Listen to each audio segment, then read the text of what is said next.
Andrea Knabel trabalhava como voluntária numa ONG voltada para ajudar a encontrar pessoas desaparecidas, até que em agosto de 2019 ela mesma desapareceu. Teria Andrea aprendido ao longo dos anos como sumir sem deixar vestígios? Será que foi um golpe publicitário que deu errado? Ou será que ela foi vítima de um crime? Esse é o caso do misterioso desaparecimento de Andrea Knabel.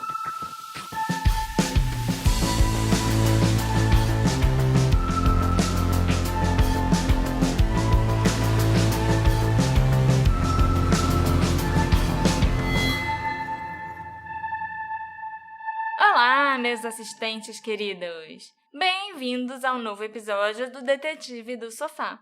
Eu sou a Marcela e hoje eu vou te contar uma história que chamou minha atenção pela ironia.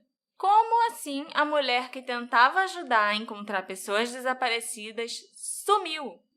Marcela, esse caso parece muito interessante, mas antes eu acho uma boa a gente comentar que o Detetive do Sofá agora está registrado na Aurelo. E para quem não sabe, a Aurelo é uma plataforma de podcast que promete remunerar os podcasters. Vamos ver, né? Então, se você escuta o Detetive do Sofá e tem vontade de apoiar a gente, considera escutar pelo Aurelo. É só baixar o aplicativo, seguir e ouvir a gente por lá. Uhul! E quem curtir usar Aurelo e quiser experimentar a assinatura Premium que eles oferecem, o pessoal da Aurelo preparou um cupom para os ouvintes do Detetive do Sofá para ter 1 mês de Premium grátis para testar. Quem clicar para testar o Premium, usa o nosso cupom detetive@aurelo, tudo junto, e já vai estar apoiando a gente também. Então vamos ver, né? A primeira coca que a gente conseguir comprar com o dinheiro do podcast, a gente posta no Instagram pra dividir com vocês. Que chique, a gente tem até cupom. E vamos ver se isso aí é de verdade mesmo, né?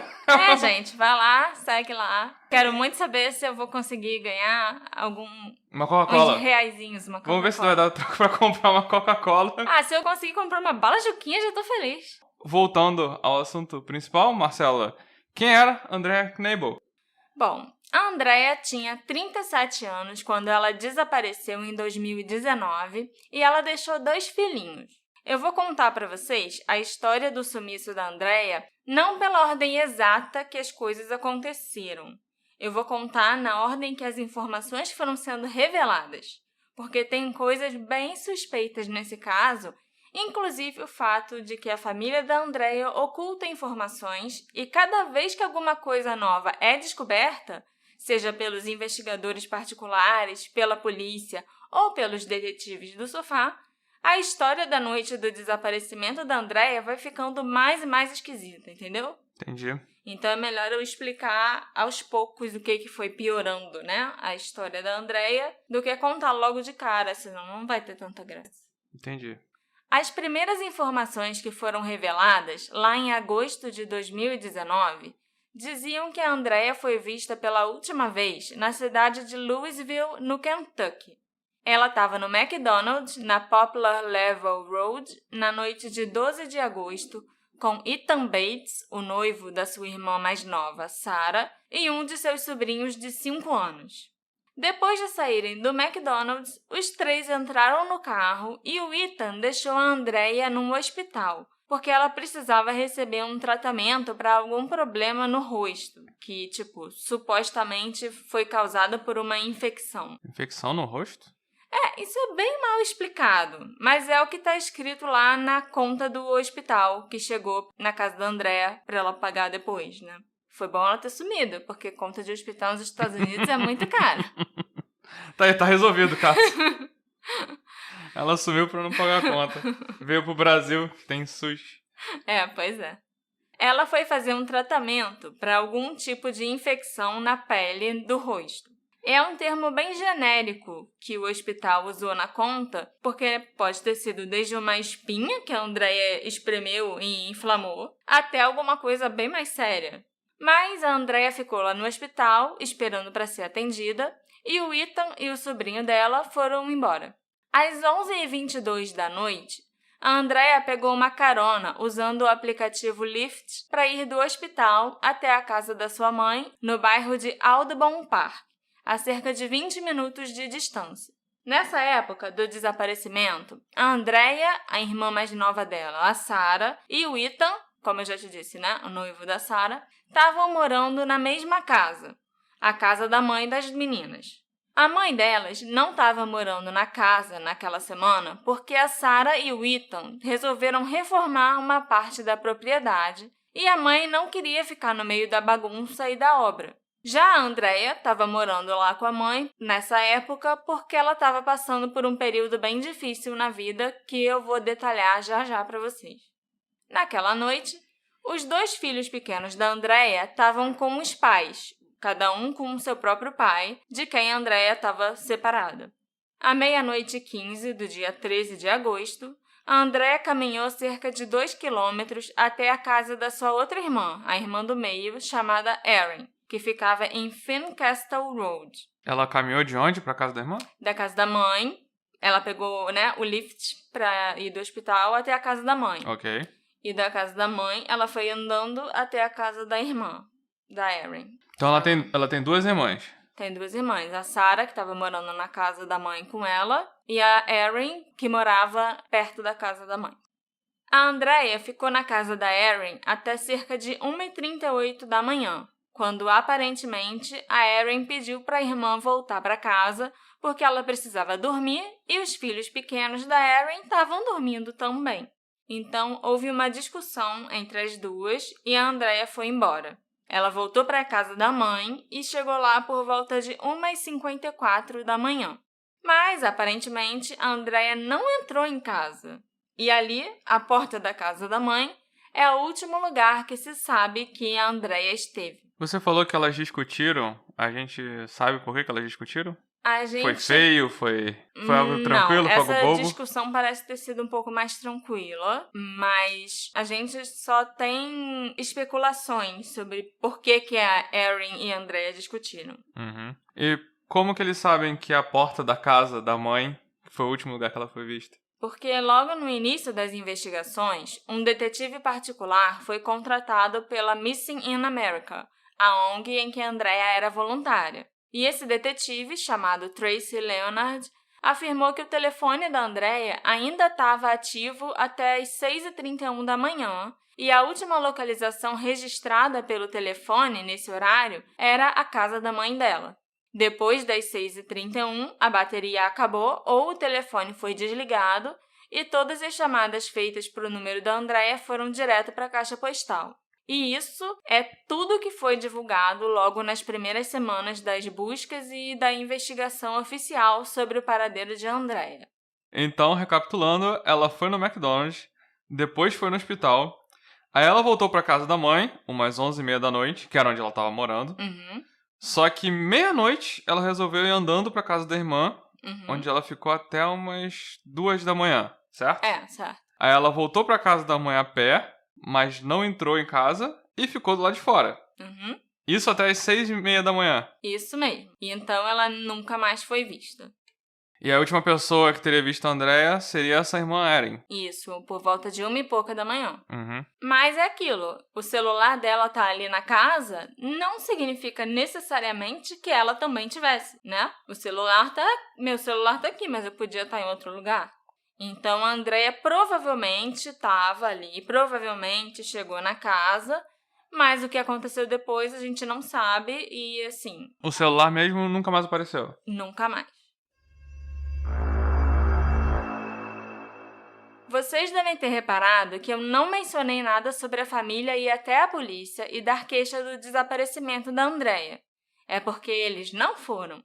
E essa é a esquisitice número 1 desse caso. Eu acho que todo mundo sabe que quando alguém desaparece, você tem que ir na polícia para informar, relatar o desaparecimento. A família da Andrea só notificou a ONG para a qual ela fazia o trabalho voluntário. E a ONG ofereceu os serviços do detetive particular, o Tracy Leonard, que já conhecia a Andrea e presta seus serviços de graça para a família e para a ONG agora, em busca da Andrea, porque gostava muito dela. E ele tá investigando isso até hoje. Tá. Agora, por que a ONG de pessoas desaparecidas não orientou a família a chamar a polícia e reportar o desaparecimento da Andrea, eu não sei. Eu não posso afirmar com toda certeza, mas essa ONG é bem suspeita. Eles já foram acusados de fraude diversas vezes, e eles provavelmente queriam encontrar a Andrea só usando os próprios recursos para, de fato, poderem dizer que ajudaram a encontrar alguém, que fizeram o trabalho deles. Mas como assim fraude? Eles não encontravam as pessoas? Como é que eram essas fraudes? Eu vou te contar os escândalos nas quais a Missing in America e a fundadora da ONG, a Nancy Schaefer, já se envolveram nos últimos anos. Em julho de 2017, a Missing in America convocou a mídia para fazer uma revelação muito bombástica, que eles tinham descoberto o que aconteceu com 3 crianças que tinham desaparecido nos anos 70. Essas crianças eram a Jennifer Klein, o Ethan Pets e o Kurt Newton. E esses são alguns dos casos mais notórios de desaparecimentos não resolvidos. São casos muito, muito famosos, principalmente o do Ethan. Acho que vários dos nossos ouvintes já devem ter escutado falar nesses nomes. Eu, pra variar, não conheço nenhum. Não tem problema. Eles não foram encontrados mesmo. A Nancy Schaefer afirmou que a ONG dela tinha encontrado a Jennifer Klein e que, inclusive, eles tinham 100% de certeza que era ela. A mulher que eles afirmavam ser a Jennifer tinha crescido sob o nome de Michelle Hopper e ela teria sido sequestrada enquanto acampava com sua família em 74 e cresceu num culto satânico. Ela também teria testemunhado os sequestros do Ethan Pets e do Kurt Newton. Em um vídeo que estava na conta do YouTube do Missing in America, a Michelle informava que o Ethan ainda está vivo e que o Kurt teria cometido suicídio. Então a ONG falou que tinha solucionado esses desaparecimentos lendários aí. Sim. E botou tudo na conta de um culto satânico. Um culto satânico que sequestrou as crianças. Tá na moda isso hoje em dia. Acho que sempre teve, né? Ah, não, Isso é uma coisa que nunca saiu de moda. A moda que eu digo não é o culto satânico, é botar a culpa num culto satânico. Ah, tá. Sim, é verdade. Depois que esse vídeo foi ao ar e que a Nancy fez seu grande anúncio na mídia, ela criou uma conta no GoFundMe, onde ela pedia que as pessoas fizessem contribuições em dinheiro para que a Missing in America pudesse ir atrás do Ethan Pets e de diversas outras crianças desaparecidas. A Nancy passou a entrar em contato com familiares de desaparecidos pedindo dinheiro em troca de encontrar a pessoa. No final de agosto de 2017, a polícia e o FBI vieram a público afirmar que a Michelle tinha feito o teste de DNA e que ela não era Jennifer Klein. Eles também informaram que todas as informações divulgadas pelo Missing in America a respeito do Ethan Pets e do Kurt Newton tinham sido inventadas. Desde então, muitas pessoas já vieram à tona falando que sofreram chantagem e extorsão de Nancy Schaefer. Também foram descobertas mais de 5 páginas de crowdfunding em nome da Nancy e de sua ONG. Depois de todo esse escândalo envolvendo os 3 nomes famosos de crianças desaparecidas, a Nancy e a sua ONG ficaram totalmente desacreditadas, com razão, e mancharam muito a reputação até de quem realmente faz trabalhos sociais para ajudar a encontrar os desaparecidos.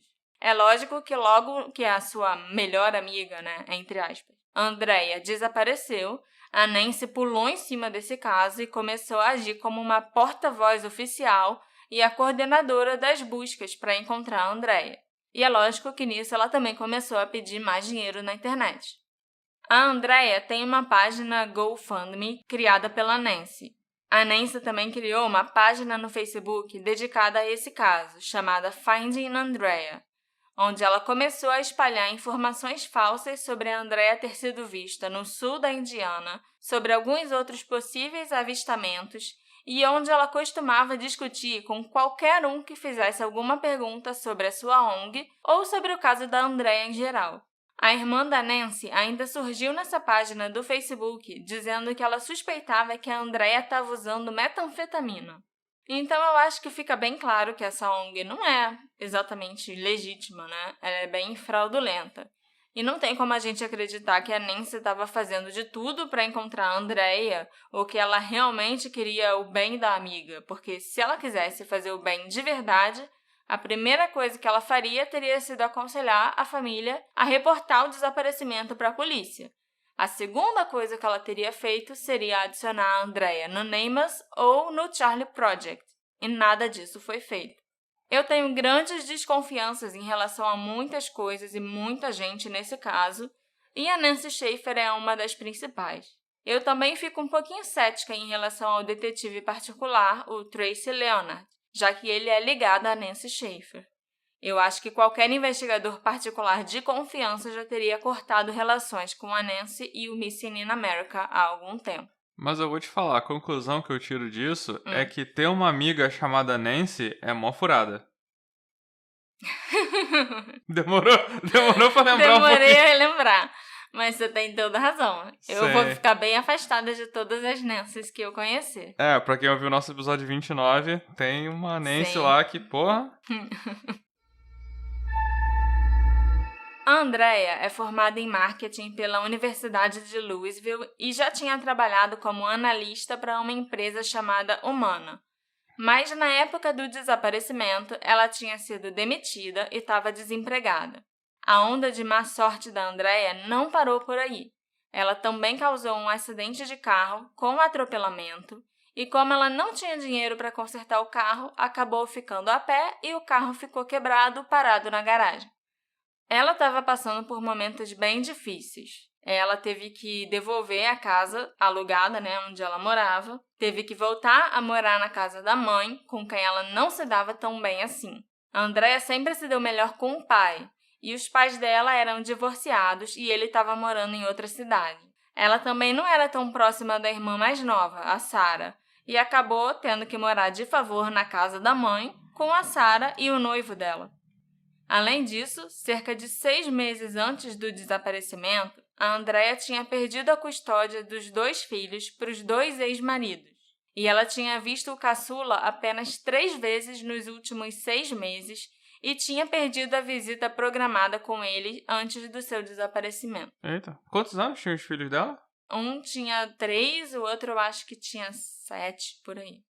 A família estava preocupada com a saúde mental da Andrea e estavam aconselhando ela a procurar ajuda, mas ela sempre ficava chateada e na defensiva quando falavam sobre isso com ela.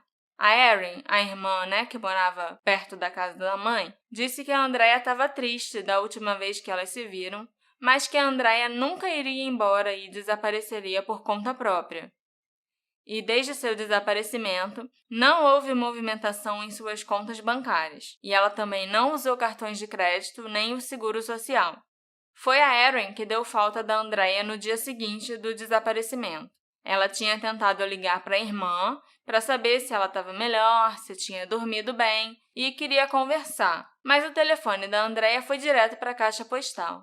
A Erin então mandou uma mensagem de texto para o celular da irmã que dizia: "Sinto muito pela noite passada, me ligue." Então a Erin mandou essa mensagem pra Andrea se desculpando provavelmente por aquela discussão na noite anterior, que a gente não sabe sobre o que é. Isso. E depois disso, a Erin ligou para Sarah para saber se a Andrea estava em casa e se ela ainda estava chateada e tal. Mas a Sarah disse para Erin que a Andrea não tinha voltado para casa na noite anterior. Foi então que a Erin começou a ficar realmente preocupada e ligou para os amigos e conhecidos da Andrea para saber se alguém tinha visto ela ou tido notícias dela naquele dia. A Erin pensou, inclusive, que se a Andrea não tinha ido para casa dormir, ela podia ter ido para casa de algum amigo. É lógico que uma das primeiras pessoas para quem a Erin ligou foi a Nancy Schaefer, que era uma das melhores amigas da Andrea, e foi aí que o envolvimento da Missing in America começou. A Nancy reuniu um grupo de buscas para procurar por Andrea na cidade, bateram de porta em porta na vizinhança perguntando se alguém tinha visto a Andrea, e depois de uma semana sem conseguirem encontrá-la, pôsteres foram espalhados com a foto dela pela cidade e o detetive particular começou a trabalhar no caso. O pai da Erin, da Andrea e da Sarah, o Mike Knabel, chegou na cidade logo no segundo dia que a filha estava desaparecida e ajudou em todo esse processo de realizar as buscas e ir de porta em porta. E foi por muita insistência dele que a Erin finalmente resolveu procurar a polícia para reportar o desaparecimento da Andrea 3 semanas depois que ela já tinha sumido. Eles perderam muito tempo. Tinham que ter procurado a polícia logo no dia seguinte. Eu até entendo que ter a ajuda de uma ONG que supostamente é especialista em casos de desaparecimento, mas a polícia tem recursos que a ONG e o detetive particular não vão ter. E os próprios investigadores acharam bem estranho o fato da família não ter chamado a polícia antes e ter contratado o detetive particular. Inclusive, as primeiras suspeitas dos investigadores eram de que a família, a Erin principalmente, devia ter alguma coisa a ver com o desaparecimento, ou pelo menos deviam estar escondendo alguma coisa. Ainda mais que a Erin foi a última pessoa a ver a Andrea antes dela desaparecer. A primeira providência tomada pelos policiais foi tentar rastrear o celular da Andrea, e eles confirmaram que o telefone dela foi ativado na casa de sua mãe às 3h53 da manhã e depois novamente às 6h31. Então, eles conseguiram um mandado de busca e foram para a casa da mãe de Andrea procurar pelo celular dela. Vários policiais estiveram no local procurando pelo celular, além de procurarem por outras pistas de Andrea, mas nada foi encontrado. A Erin, a Sarah, o Ethan, o noivo, da Sarah, o Mike e a Nancy Schaefer e todas as pessoas envolvidas no caso e nas primeiras buscas pela Andrea naquelas 3 semanas anteriores foram interrogados pelos policiais. A mãe da Andrea também foi chamada para prestar depoimento e ela esteve na delegacia para uma entrevista. O Ethan Bates e a Sarah Knabel passaram mais de 4 horas sendo entrevistados pela polícia, mas os dois disseram que não tinham informações úteis para dar. Esses eram que moravam com ela. Isso, a irmã e o noivo da irmã. Eles explicaram que estavam morando na casa da mãe da Sarah porque o Ethan é empreiteiro e era ele quem estava fazendo as reformas. E a Andrea estava morando lá de favor porque tinha perdido o emprego, a casa, os filhos, o carro e tudo mais que ela tinha. Eita. A mãe das meninas estava morando num hotel enquanto a reforma acontecia porque ela não queria ficar na bagunça. Os pais dos 2 filhinhos da Andrea também foram interrogados. Lógico que os ex-maridos também seriam suspeitos. Mas os 2 tinham álibis. Eles estavam em casa, cuidando dos meninos, e foram excluídos da lista de suspeitos. Inclusive, até o momento, os 2 ex-maridos, a Erin e o Mike, o pai da Andrea e da Erin, são as únicas pessoas que já foram oficialmente excluídas da lista de suspeitos da polícia. Ah, Erin também? A Erin também. A última que já viu viva. Nesse momento, só esses 4. Porque o Ethan e a Sarah dizem que eles também foram, mas mentira, eles ainda são suspeitos. Ah, eles dizem. Os próprios dizem que Os próprios dizem que, não, a gente já tá fora dessa lista. Mas não, a polícia falou que são só essas 4 pessoas que não são mais suspeitas. A mãe também era meio suspeita. Desde então, a Sarah e o Ethan já voltaram para casa deles. A mãe já voltou para casa dela depois que a reforma acabou. A Erin e o Mike continuam procurando por Andrea.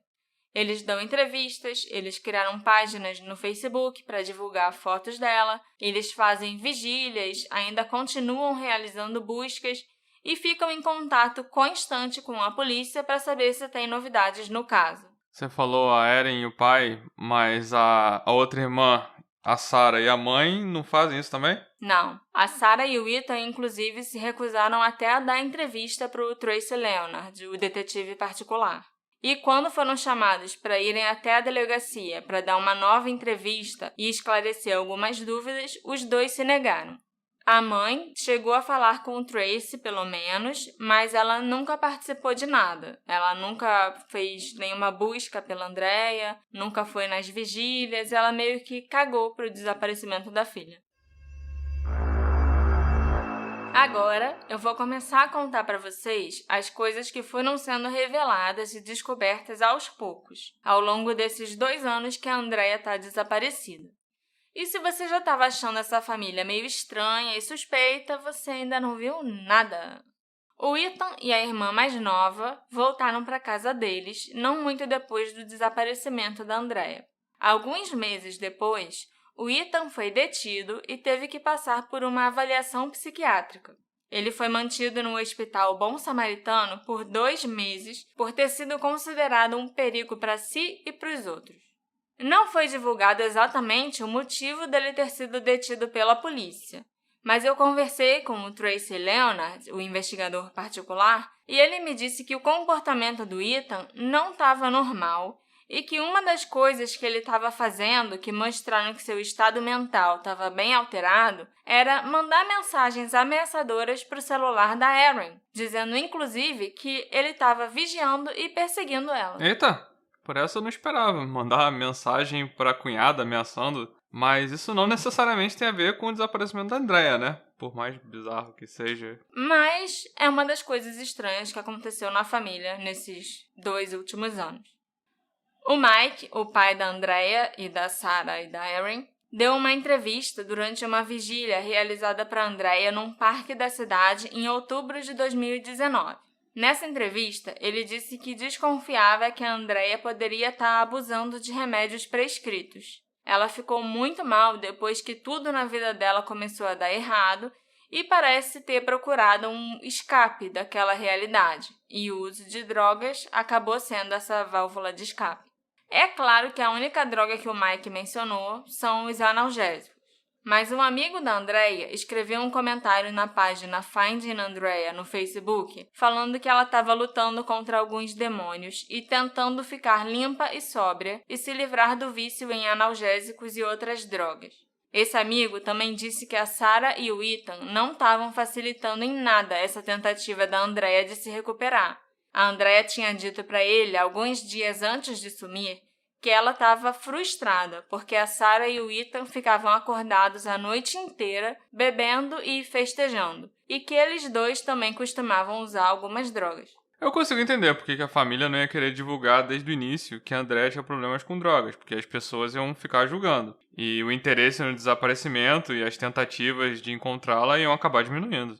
Parece que as pessoas não têm tanta pena de quem tem esses tipos de problemas e desaparece. As pessoas só ficam com pena e preocupadas se uma pessoa perfeitinha sumir. Porque essa pessoa não fez nada de errado para atrair coisas ruins para si mesma, né? Ao contrário de quem se envolve com drogas e tal. Depois que esses problemas com as drogas foram revelados, começou uma especulação muito forte nas redes sociais que a discussão que a Andrea teve com a Erin foi por causa de dinheiro. Que a Andrea teria aparecido no meio da noite na casa da Erin para pedir dinheiro para ela, mas isso não foi confirmado. A gente já falou, né, que teve essa discussão entre a Andrea e a Erin, mas a gente não sabe o motivo até hoje, né? Exatamente. A Erin nunca negou que rolou uma discussão, mas ela nunca disse, pelo menos não na mídia, o motivo dessa discussão. A tal infecção no rosto da Andrea, que ela teve no hospital para tratar antes de desaparecer, também gerou especulação após essas revelações.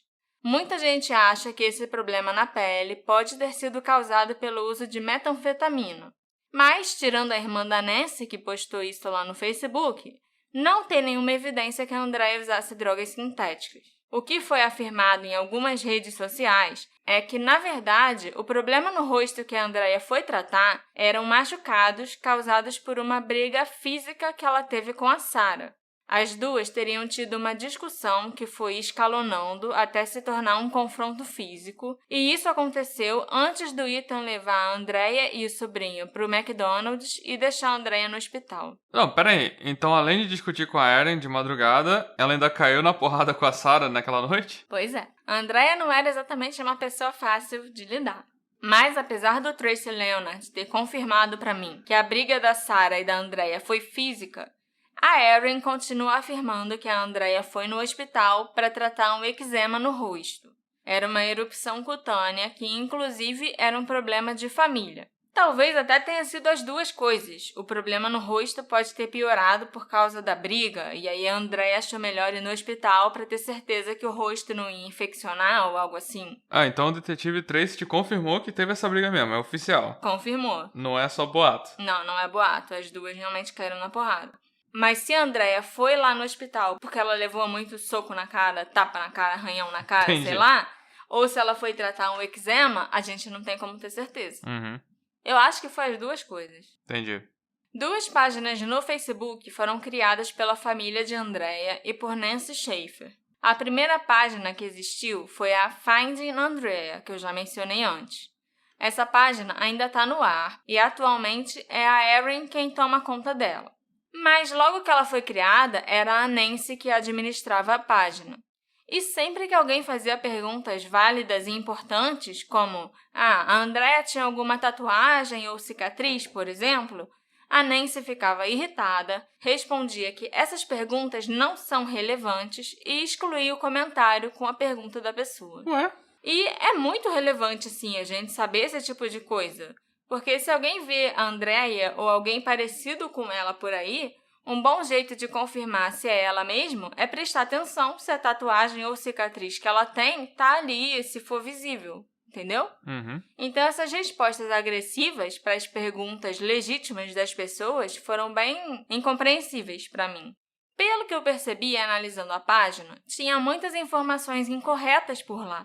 Tinham várias discrepâncias em relação à última vez que a Andrea foi vista, e os horários também estavam muito estranhos, e não tinha na página os números de telefone para as pessoas ligarem dando pistas ou informações. Tá parecendo que a página é pra... É não uma é pra tu encontrar, né? É uma propaganda. É, Entendeu? não é pra encontrar, porque se alguém pergunta algo sério, ela não responde.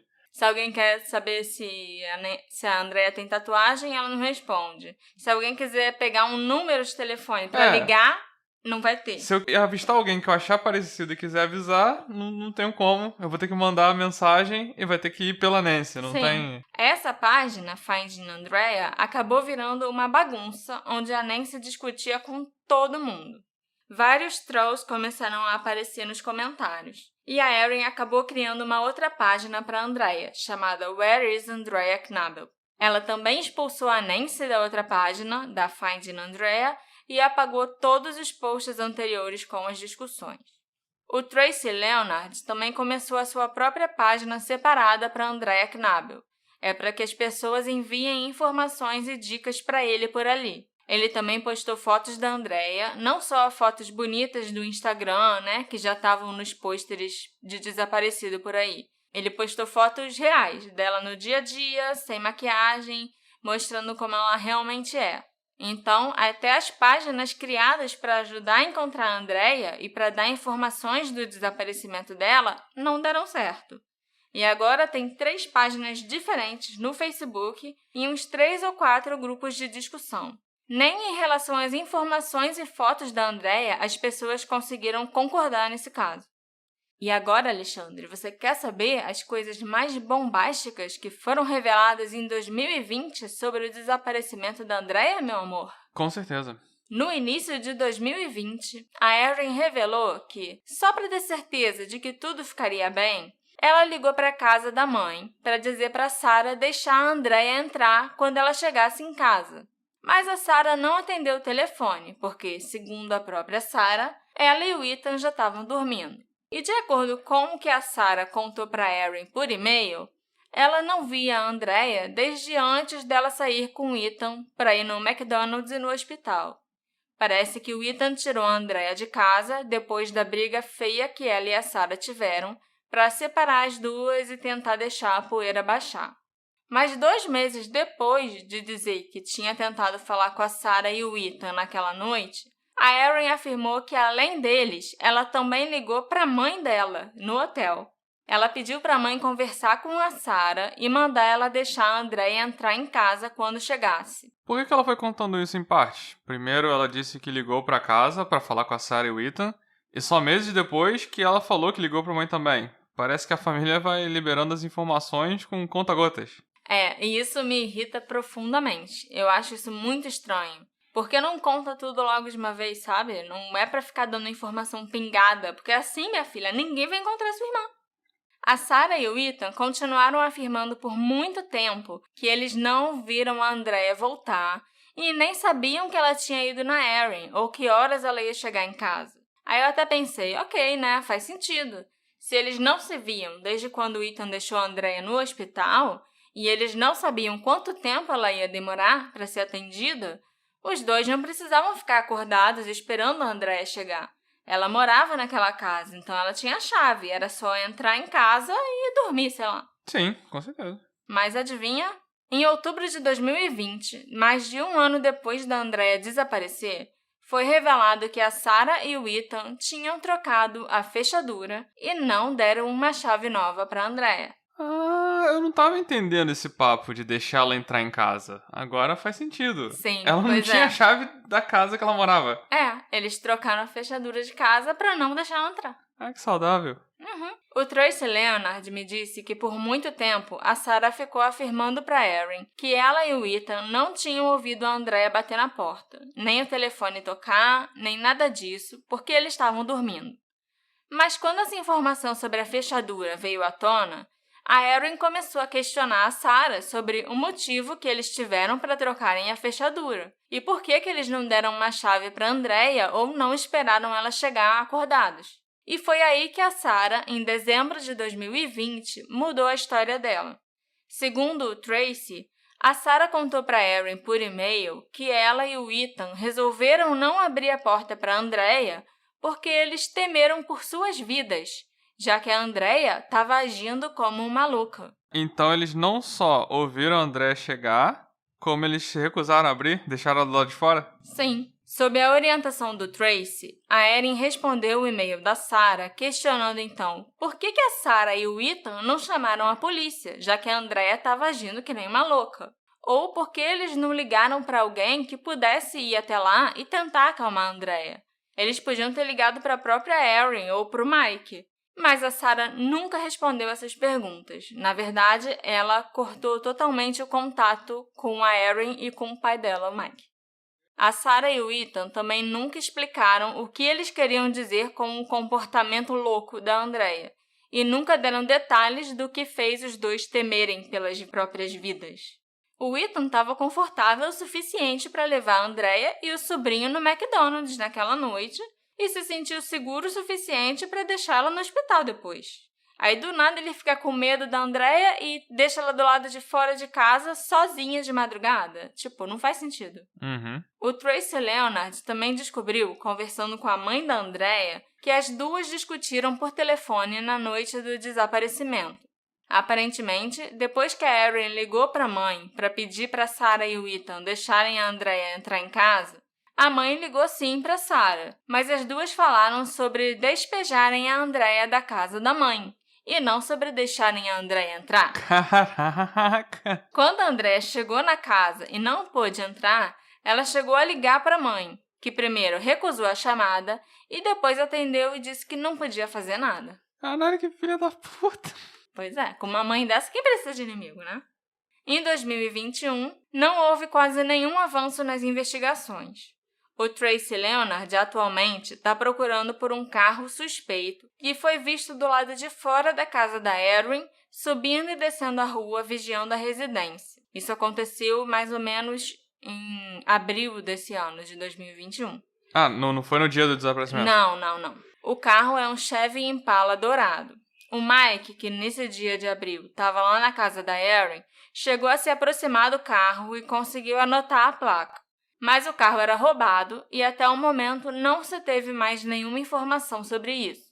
A Erin e o Mike também deram amostras de DNA para o Departamento de Polícia em 2021 para que eles pudessem fazer testes caso algum corpo ou restos mortais sejam encontrados na região. Eu acho que isso é bem comum nesse tipo de investigação de pessoa desaparecida, né? A última notícia que saiu a respeito do caso da Andrea foi que a polícia realizou uma busca num depósito que ela alugou para deixar seus móveis e seus pertences depois que ela foi despejada e teve que morar com a mãe. Eu só achei estranho que eles tenham demorado tanto para fazer isso, né? Mas, de qualquer jeito, não deu em nada. O Tracy Leonard me disse, quando nós conversamos, que ele conseguiu imagens das câmeras de segurança da vizinhança e que a Andrea não foi gravada por nenhuma delas na noite do desaparecimento. O McDonald's não quis disponibilizar as imagens para ele, nem o hospital. Mas será que a polícia não tem essas imagens? Se a polícia tem, provavelmente eles também não vão compartilhar com o Tracy, porque ele teve que pedir diretamente no McDonald's. Não, também não deve ter dado nada demais. Pois é.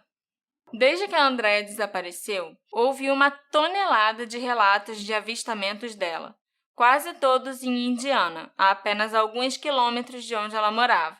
Mas nenhum dos avistamentos pôde ser comprovado.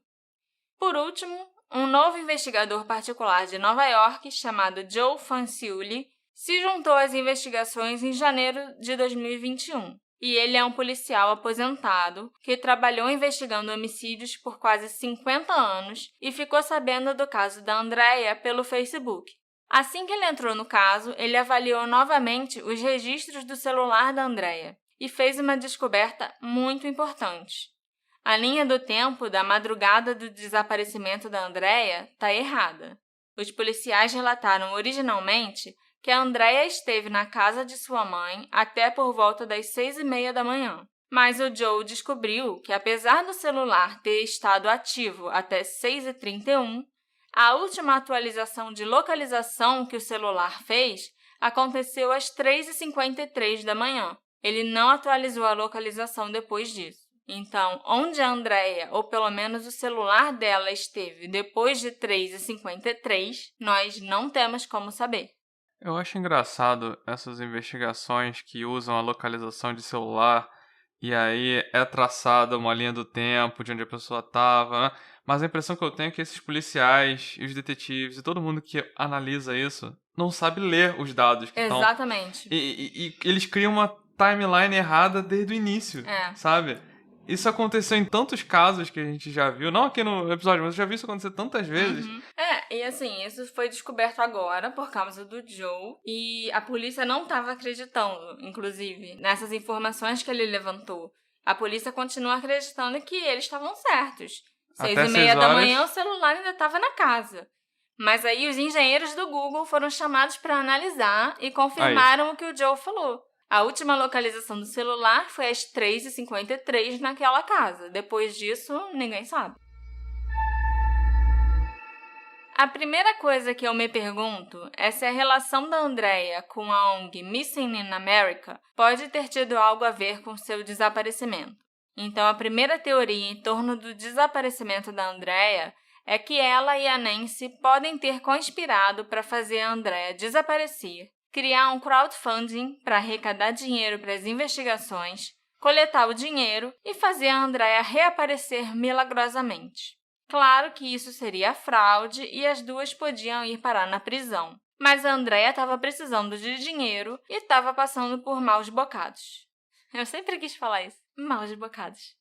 Talvez o desespero tenha levado a Andrea a planejar esse esquema com a Nancy. E como ela não reapareceu até hoje, eu acho que a gente poderia presumir que se elas realmente fizeram esse esquema, alguma coisa deu errado e algo ruim aconteceu com a Andrea. Talvez até a Nancy tenha passado ela para trás para ficar com o dinheiro todo. A segunda teoria, que eu acho inclusive que é uma das mais prováveis, é que a Sarah e o Ethan podem ter tido algo a ver com o desaparecimento dela. Apesar de eu achar que o registro do celular não queira dizer que a Andrea esteve ali, só que o celular dela esteve, nós agora sabemos que a Sarah e o Ethan viram a Andrea naquela noite. E segundo a Sarah, eles não quiseram deixar ela entrar em casa. Mas quem pode provar que isso é verdade? Eles podem muito bem ter deixado a Andrea entrar e algo aconteceu ali dentro de casa. Eles teriam se livrado do corpo e do celular da Andrea e ficam dizendo para todo mundo que eles trocaram a fechadura e não deixaram ela entrar em casa. Eu acho horrível só imaginar, que uma irmã podia estar envolvida na morte da outra. Mas a Andrea e a Sarah já não se davam muito bem e ainda passaram a ter que conviver juntas com o noivo da Sarah junto com elas. Então a Sarah pode estar protegendo o Ethan também, e não realmente ser a culpada pelo que aconteceu com a irmã. E o Ethan teve um colapso nervoso e ficou perseguindo a outra irmã, pelo que parece. Alguns meses depois do desaparecimento. É muito estranho para mim também que só a Erin e o pai delas, o Mike, tenham se preocupado e feito tudo o que podiam para encontrar a Andrea. A Sarah e o Ethan nunca quiseram nem cooperar com a polícia direito. A casa também só foi revistada depois de 3 semanas. E muitas evidências podem ser limpas e escondidas em 3 semanas. A terceira teoria é que a Andrea, que já lidava com desaparecimentos e já trabalhava tentando encontrar pessoas desaparecidas, pode ter resolvido desaparecer por conta própria. Ela com certeza saberia como fazer isso sem deixar rastros. E ela não estava feliz, não estava satisfeita com a própria vida e pode ter sentido que não tinha nada a perder. Então ela só foi recomeçar em outro lugar. A quarta teoria é também a mais triste. A Andrea pode ter acabado com a própria vida e o corpo ainda não foi encontrado.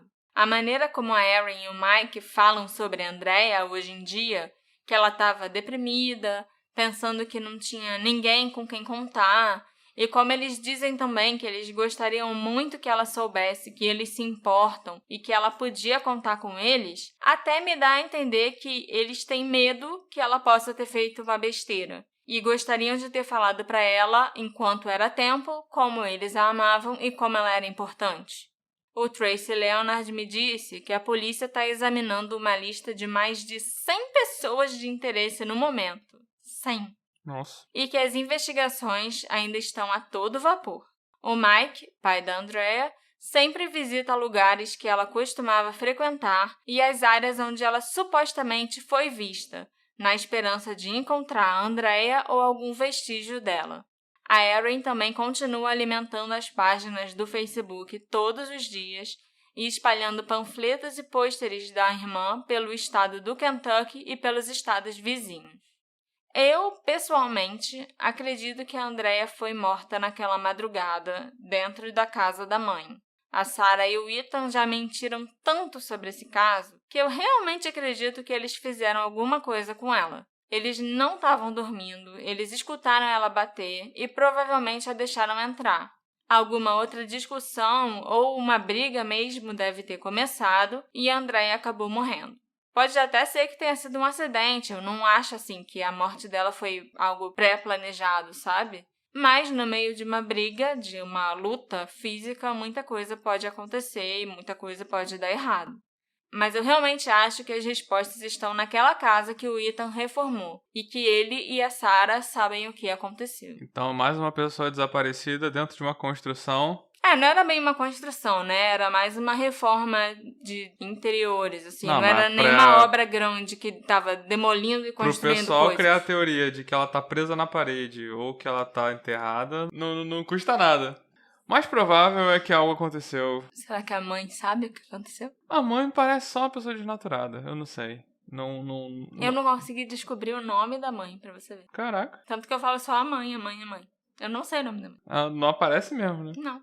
É porque eu realmente tendo a achar mesmo que tem algo estranho na história da irmã e do cunhado. Então, tudo aquilo é esquisito. Aí depois do nada eles falam que a gente... Sabe o que aconteceu? A gente ouviu, mas a gente tava com medo pelas nossas vidas.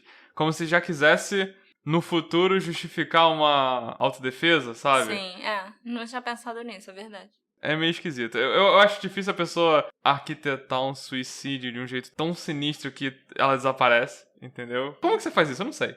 E eu não acho provável ela conseguir desaparecer por tanto tempo. E já tá todo mundo em cima dessa ONG, foi todo mundo em cima dessa mulher e até agora também não apareceu a verdade, sabe? Sim. O que vocês acham que aconteceu nesse caso irônico da desaparecida que procurava pelos desaparecidos? Será que ela quis sumir também? Será que ela foi vítima de um crime? E essa família que ficou ocultando informações e mentindo pra gente? Me conta o que você achou desse caso nas nossas redes sociais, @detetive do sofá. A gente se encontra na próxima investigação. E escuta a gente lá no Orelo. Sim. Deixa eu comprar uma bala Juquinha. Uma Coca-Cola e uma bala Juquinha. Tchau, tchau, gente. Tchau, tchau.